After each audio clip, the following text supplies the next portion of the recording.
Ayan, meron tayong franchise na busy at meron siyang hawak na income. Interviewin niya natin siya.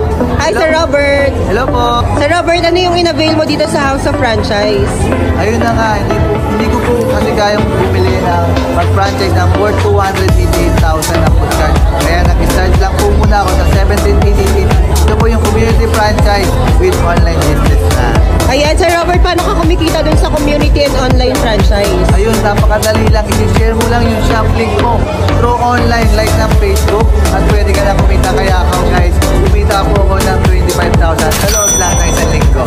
So yung kinikita mo dyan, Sir Robert, sa shop link mo, nagiging check-in siya every Saturday. Yes, pwede mo kunin weekly sa office natin. Sir Robert, ano yung trabaho mo?